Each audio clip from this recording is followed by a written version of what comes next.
Part 3, 5th chapter, The 100 Races, page number 69.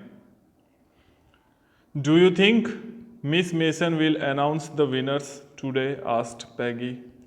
क्या तुम समझती हो कि मिस मेसन आज विजेताओं के नाम घोषित कर देगी? पैगी ने पूछा। किसको पूछा? मैडी को पूछा। ओह, आई होप सो। हाँ, मुझे ऐसी आशा है कि आज अनाउंस कर देंगे। The minute we get in, तो जैसे ही हमने वो प्रवेश करेगी, said Maddie. Of course you will win, Peg. तो जैसे ही मैडी ने कहा कि प्रवेश करेगी, निस्संदेह ही तुम ही जीतोगी पैगी, कि ये इनाम तुम्हें ही मिलने वाला है। मैडी ने पैगी को ऐसा बोला। होप सो, आशा करती हूँ, सेड पैगी ईगरली। ईगरली मतलब उत्सुकतापूर्वक पैगी ने बोला, मुझे भी ऐसा लगता है कि भाई मुझे ही मिलेगा। The minute the enter the classroom, तो जिस पल में वो क्लास में एंटर किया, दे स्टॉप्ड शॉर्ट एंड गैस्प्ड, तो अचानक रुक गई और हाँफने लगी। गास्पेड मतलब हाँफना। तो जैसे ही वो अंदर एंटर हुए तो उस पल वो रुक गए और हाँफने लगे। There were drawing all over the room, तो वहाँ पूरे कमरे में चित्र भरे पड़े थे। On every ledge and window sills, तो सब के सब जगह अंदर देखा, दीवार से बाहर को निकल के सेल्फ के ऊपर और खिड़की वाले सेल्फ के ऊपर भी। डेजिंग कलर्स एंड ब्रिलियंट, तो अच्छे कलर में और अच्छी तरह से। लेविस डिज़ाइन, तो चमक देने वाले रंगों में। All drawn on great sheets on wrapping papers, तो बहुत प्रभावशाली नमूनों वाले और सभी बड़े बड़े लपेटने वाले कागजों के ऊपर बने थे। There must have been 100 of them, तो वहाँ लगभग 100 चित्र रहे होंगे। ऑल लाइंड अप, और सभी के सभी एक ही लाइन में लगाए हुए थे, पड़े हुए थे। There must be a drawing for the contest, और सोच लिया था कि अवश्य ही तो जो ये मुकाबले के लिए रखे हुए चित्र होंगे। दे वेर, ये सच्चे था, मतलब सच बात थी कि जो इतने सारे बड़े बड़े जो लगाने वाले जो चित्र थे, 100 जितने, तो वो कॉन्टेस्ट के लिए ही थे और सत्य था ये बात। एवरीबडी स्टॉप्ड, हर कोई वहीं पर रुक गया। एंड विसल्ड, और ममर्ड एडमायरिंगली, तो सब सीटियाँ बजाने लगे अथवा प्रशंसापूर्वक धीमी धीमी आवाज़ों में बातें करने लगे, बखान करते हुए कि वाओ, कितनी अच्छी ड्रेसी रही होंगे। As soon as the class had assembled, तो जैसे ही क्लास असेंबल हुआ, Miss Mason announce the winner, तो जैसे ही एकत्रित हुए, असेंबल्ड मतलब असेंबली होती है, मतलब जहाँ पे इकट्ठा होते हैं, तो जैसे ही सब बच्चे इकट्ठे हुए थे तो मिस मेसन ने विनर्स का नाम अनाउंस किया। Jack Beggles had won for the boys, तो लड़कों में से जैक बैगल्स विजयी रहा। सेड, शी शेड, तो उन्होंने, जो टीचर थी मेसन ने, उन्होंने बताया। And his design for an outboard motor was on exhibition in the room 12 along with the sketches by all the other boys, तो उन्होंने ये भी कहा कि उसकी जो बोट, कश्ती की जो बाहर की तरफ लगी हुई थी मोटर वाला डिज़ाइन, तो 12 नंबर के कमरे में देखने के लिए पड़ा हुआ है था, ताकि सभी दूसरे लड़कों ने भी जो ड्राइंग बनाई थी उनके साथ में ही वो भी पड़ा था और सब उसको देख सके, इसलिए वहाँ पे रखा हुआ था। As for the girls, she said, तो जहाँ तक लड़कियों की बात है, उसने कहा, ऑल दो just 1 or 2 sketches were submitted by the most, तो उसने बताया कि अधिकतर लड़कियों के द्वारा एक या दो ही चित्र ही जमा किए गए थे। वन गर्ल, तो एक लड़की ने and room 13 should be proud of her, तो एक कमरा नंबर 13 को इसके लिए गर्व महसूस करना चाहिए। This one girl actually Drew 100 designs, तो एक ही लड़की थी जिसने 100 ड्रेसेस की डिज़ाइंस बनाई थी, चित्र बनाए थे। All different and all beautiful, तो सभी एक दूसरे से डिफरेंट थे, मैच नहीं करते थे और सबसे अच्छे बनाए थे। In the opinion of the जजेस, तो जजों के मत से बहुत अच्छे थे वो। Any one of the drawing is worthy of winning the prize, तो उनमें से कोई भी चित्र जो ले ले, 100 में से कोई भी एक भी चित्र ले ले, तो उसको भी जीतने का इनाम, जीतने की प्राइस मिल सकता था। ऐसी अच्छी डिज़ाइन उन्होंने ड्रॉ करी थी। I am very happy to say that, और मुझे बहुत प्रसन्नता होती है कहते हुए, Wanda Petronski is the winner of the girls medal, और वेंडा लड़कियों वाली जो प्रतियोगिता थी उसमें से उसको मेडल मिलेगा, वो विजेता है इसलिए। Unfortunately, Vanda has been absent from the school for some days and is not here to receive the applause that is due to her. तो दुर्भाग्यवश वेंडा, अनफॉर्चुनेटली मतलब दुर्भाग्यवश, वेंडा कुछ दिनों से स्कूल में आई नहीं थी तथा उस वाहवाही को प्राप्त करने के लिए यहाँ नहीं थी। अपलोड मीन्स अब उसकी जो हम क्लैपिंग करते हैं उसको मान देते हैं, तो वो उसके लिए वो उपस्थित नहीं थी और उसने जो उसको मिलने वाली थी। Let us hope she will be back tomorrow, हम आशा करते हैं कि वो कल वापस आ जाएगी। नाउ क्लास, अब इस कक्षा, you may file around the room quietly and look her exquisite drawing, मतलब इस कक्षा के विद्यार्थियों ने आप चुपचाप लाइन बनाकर कमरे का चक्कर लगाए और इसके शानदार चित्र को देखे।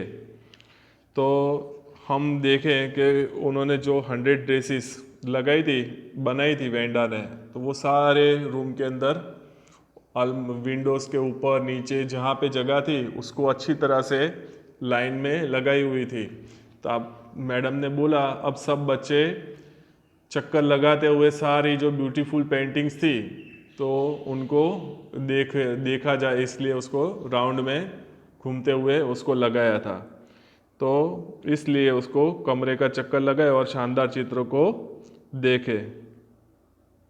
एक्वासाइट ड्राइंग्स मतलब शानदार चित्रों।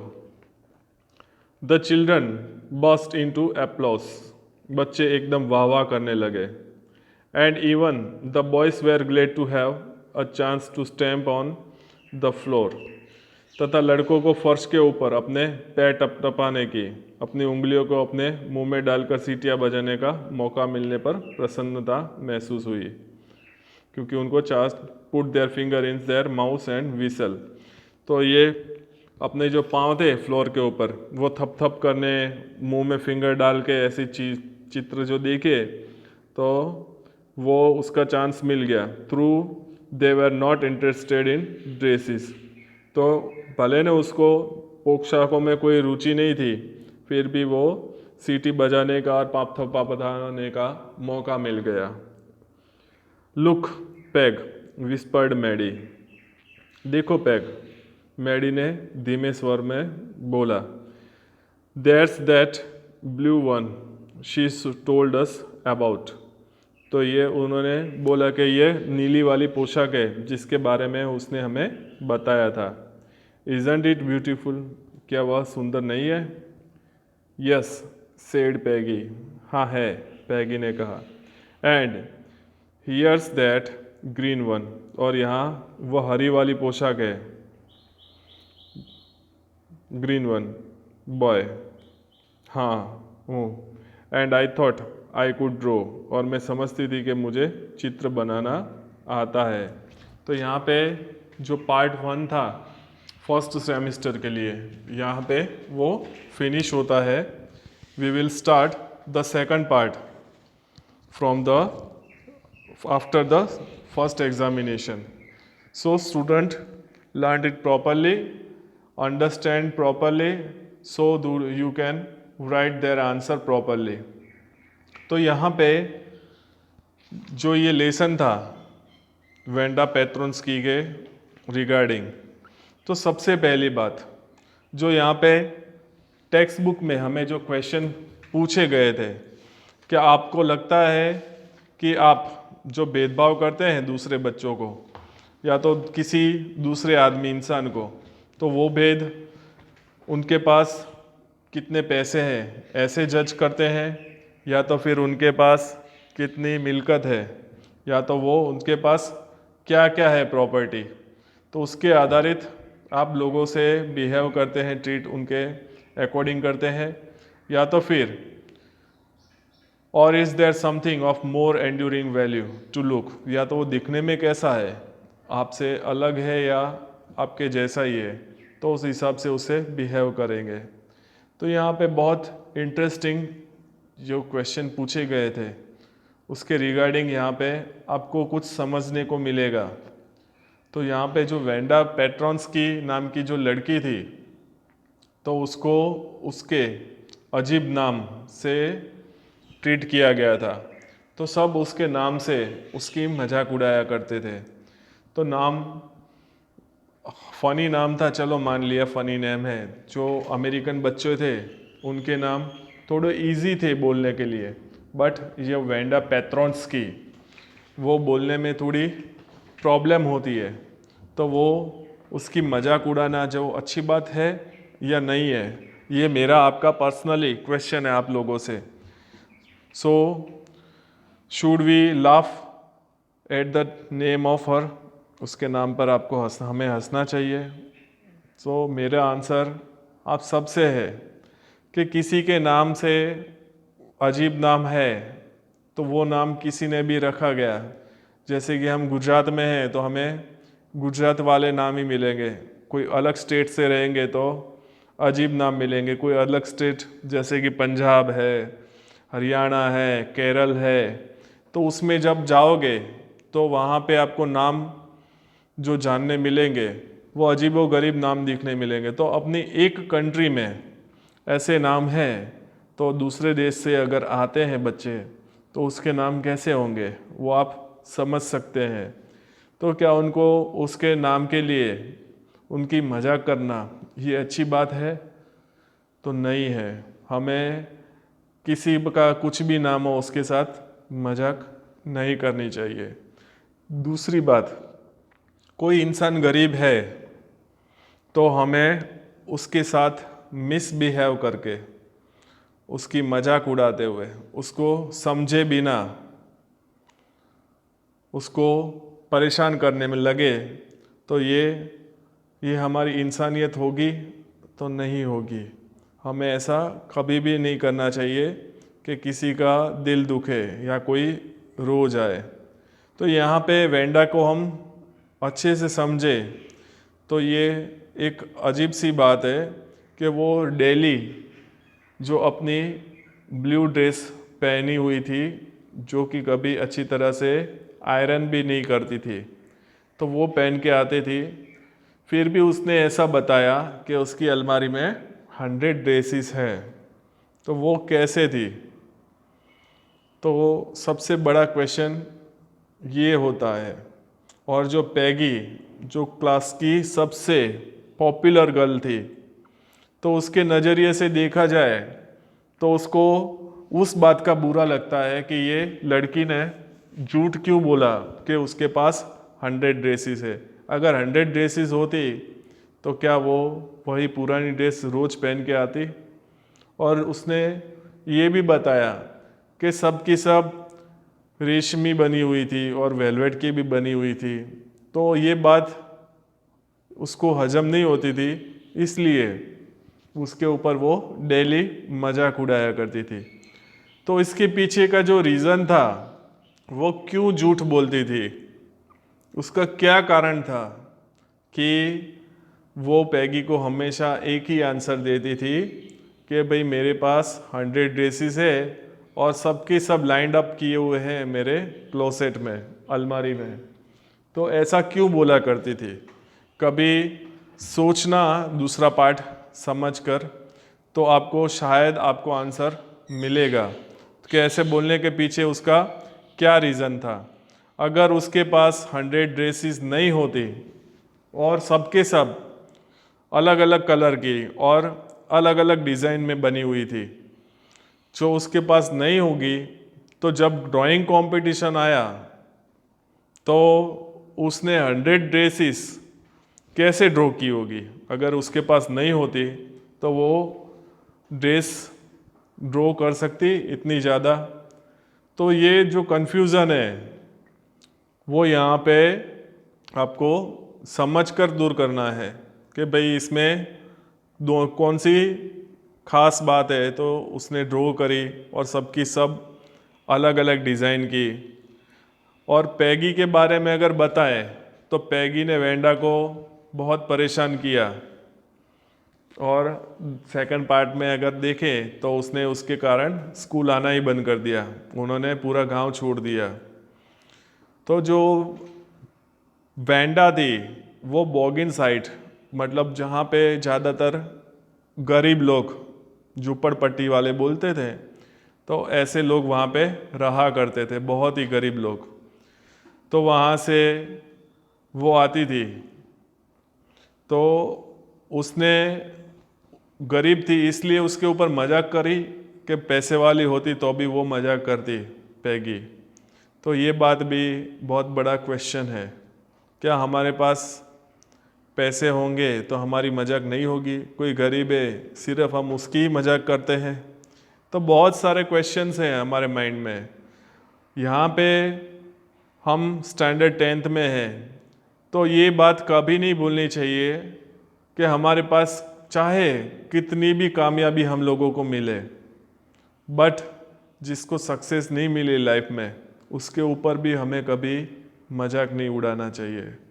तो ये एक और बात है जो हमें ये सीख देती है। हमारे पास कितना भी एजुकेशन है, बट हमारे जो संस्कार है जो पेरेंट्स ने हमें दिए हैं, तो वो संस्कारों के साथ हमें रहकर आगे बढ़ना है, सबके बारे में अच्छा सोचना है।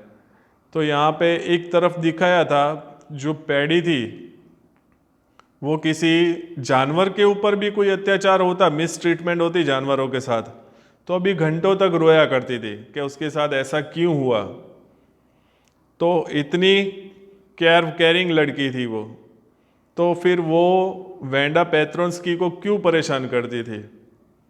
तो ये बता सकते हैं कि भाई वेंडा झूठ बोलती थी, तो बार बार वो झूठ बोलती थी, तो उसको पूछ के उसके ऊपर मजाक करने के तो उसको बुरा नहीं लगता होगा? अगर हम जानवर का दुख समझ सकते हैं तो इंसानों का क्यों नहीं समझ सकते? तो बहुत सारी चीज़ें ऐसी है जो हमारे दिल में दबी हुई थी, हमारे जो हार्ट है तो उसमें से निकलती है। तो किसी का, हमें यहाँ पे चैप्टर एंड में मुझे इतना ही कहना है कि हमें पैगी हो या वेंडा हो या फिर मैडी हो, तो तीनों की कंपैरिजन करें तो हर कोई अपनी अपनी जगह पे ठीक रहा होगा, बट सबसे ज़्यादा गलती मैडी की है। पैगी की स्कूल छूटने के कारण जो समझ सके तो वो मैडी है, क्योंकि वो खुलकर उसने, वो पैगी उसकी बेस्ट फ्रेंड थी, तो वो शायद उसको पैगी को बोलती कि भाई इसको इस तरह के सवाल नहीं पूछ के उसको परेशान नहीं करे, तो शायद वो उसकी बात मानकर वो वेंडा को परेशान नहीं करती। बट उसने ऐसा सोचा, उसमें इतनी हिम्मत नहीं थी कि पैगी को बता सके। उसको ऐसा लगता था कि वो भी एक गरीब लड़की है और उसके पास भी जो कपड़े थे पहनने के लिए वो कोई उसको देता था मांगे हुए, तो वो ही पहना करती थी। तो उसको ऐसा लगा कि भाई मैं बोलूँगी तो अगला टारगेट मेरे को बना दे, और जो ये सारी गर्ल्स है वो मेरे को ये क्वेश्चन करने लगे कि भाई तुमने जो ड्रेस पहनी है वो तुम्हें कहाँ से मिली है। तो इस तरह के जो माइंड्स में उसके थॉट्स चल रहे थे, उसकी हिम्मत नहीं हो रही थी कि पैगी को बोलूं कि वो छोड़ दे वेंडा को परेशान करना, तो उसमें इतना साहस नहीं था। तो ये सब बातें देखें तो अगर उसने करेज कर दिया होता, पैगी को बोल सकती है, चलो बोल नहीं सकती तो लेटर उसने जो लिखना शुरू कर दिया, बाद में उसने फाड़ दिया, तो उस लेटर के द्वारा भी अगर वो लिख देती तो आज उसका परिणाम कुछ और आता। तो आज वेंडा स्कूल में एब्सेंट नहीं होती, वो भी प्रेजेंट होती और वो लास्ट में बैठा करती थी, किसी से बातें नहीं करती थी। तो वो बिल्कुल ऐसी नहीं होती, वो भी दूसरी जो लड़कियां हैं, कॉमन लड़कियां, तो उसके साथ घुल मिल जाती, वो भी अच्छी तरह से बातें करती और वो अच्छे से पढ़ती, लास्ट बेंचों पे नहीं बैठा करती जहाँ पे ज़्यादा शोर शराबा होता था। तो यहाँ पे बहुत कुछ हमें सीखने को मिला है और हमें जीवन में यही उतारना है कि किसी के भी साथ हमें मिस ट्रीटमेंट नहीं करना है, सबसे अच्छा रहना है और सबसे अच्छी बातें करनी है। Thank you. तो यहाँ पे ये चैप्टर हमारा फिनिश होता है। We will start our next topic in our new email classes.